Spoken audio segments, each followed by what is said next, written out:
2 weeks ago, the Cowboys were left for dead. Now FPI views them as the favorite to win the NFC East despite trailing the Skins by a game in the standings. The defending champs are 4-6, and our model gives them just a 12% chance to turn it around and win the division.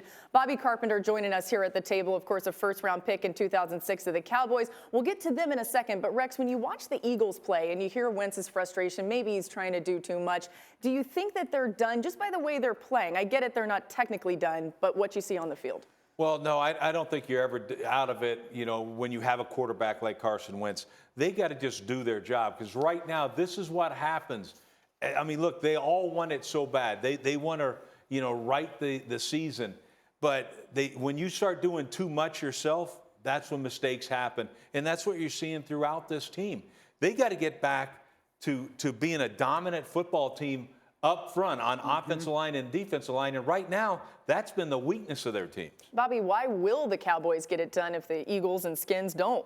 Well, you look at it, I think that they're 5-5. That's obvious. But in their 5 wins, they've thrown the ball 45 less times than in their 5 losses. I mean, right there, that says it all. You're getting the ball to Zeke Elliott. They've shown that. They've proven it's a model. Everybody wanted to make Dak Prescott into some sort of combination of Aaron Rodgers and Cam Newton, and it's okay if he's not. Let him be an Alex Smith. He's athletic. He has a good arm. Give him some easy throws. Utilize the play action. They've done that the past few weeks, and that's why they've been successful. I like that you mentioned Alex Smith, because obviously that brings us to the third team in this as he goes down with the hideous leg injury, and so he's lost for the season.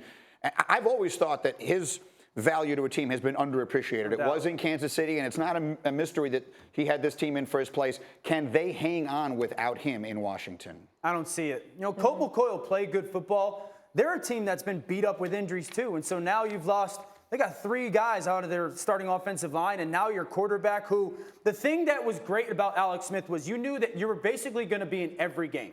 You'd be in every game with Alex Smith, and then it would swing a play here or there, and you trusted him as a veteran guy that has done it for such a long time. We'll be okay. He'll give us a shot. Colt McCoy will be all right, And so I just look at the division as a whole and going, Dallas is far and away has the best defense. And so when you're talking about injuries to Philly, injuries to Washington, and Alex Smith being out, and then Dallas having the defense that they do right now, they've got to be the favorite. Why are you smiling? I'm smiling because, Odell Beckham said 2 weeks ago, we just need to win 8 straight games. And everyone laughed at him. And I said, that's the right thing for him to say. What's he supposed to say? We're done and we stink. So he said it. They've won 2 in a row. The schedule is relatively favorable the rest of the way. The division is kind of coming back to them. Better, too. A little bit. Eli's very efficient. They play the Eagles this week. As ridiculous as this might have seemed, can the Giants play their way back into this?